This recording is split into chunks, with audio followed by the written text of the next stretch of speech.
And welcome back. In 2016, America lost one of its greatest constitutional scholars, Supreme Court Justice Antonin Scalia. I lost a friend with whom I had the pleasure of hunting with in the duck woods of Arkansas a few years ago.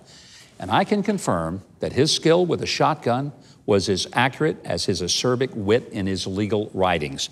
But his wisdom lives on in this new collection of his thoughts on religion. It's called On Faith, Lessons from an American Believer.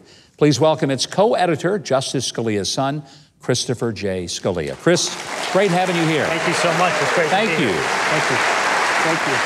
I want you to know, first of all, I loved your dad from a distance as one of the most brilliant minds of our generation.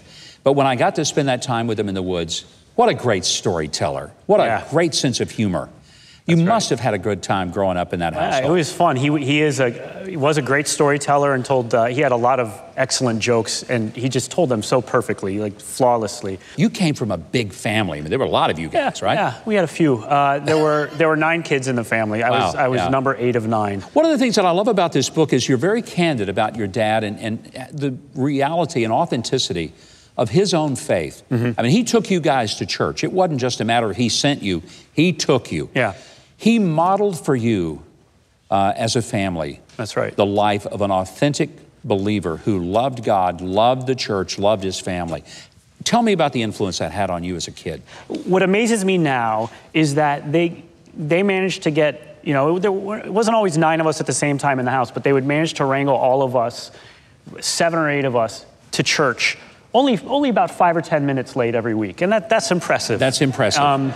Very impressive. Yeah, but also one thing that's really stuck with me is that my dad was always home for dinner, and he always led the grace before meals, and it was just a really important statement about spending time together as a family and beginning that time together by thanking God. He didn't just sort of assume that you would know about his faith. He talked to you openly about his belief in God and the morality that our country was based on and how important that was. Yeah, he didn't lecture us all the time or anything like that, but if we had a question, he would answer it.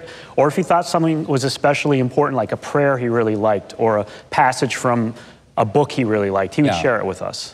Did you think it frustrated him sometime to see the secularization of our culture? What worried him most was that the Supreme Court, really since the 60s in particular, the justices no longer believed that there was really large space for religious expression in public. And my dad argued pretty consistently, including in many of the speeches and excerpts in there, that the founders did that because a democracy needs religious citizens, because for many people, religion is a source of virtue. And we've gotten to the place now where it seems like to me, Chris, that government is almost hostile to people of faith, especially traditional faith. Do you sense that? But yeah, I mean, I think that people, as my father was arguing, just kind of lose sight of what the establishment of religion was. It's not when the government if a politician mentions God in a speech, if a president says, God bless America, that's not establishing religion. Yeah. But I do fear, and I think my father feared, that we're losing sight of that.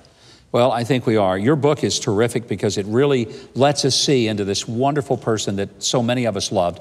It is great to see you. Let me tell you again, this book called On Faith, Lessons from an American Believer, the writings of Justice Antonin Scalia. It ought to be in every home in America. You can get it from all major booksellers. You can also order it, learn more online at ScaliaSpeaks.com, right there on your screen.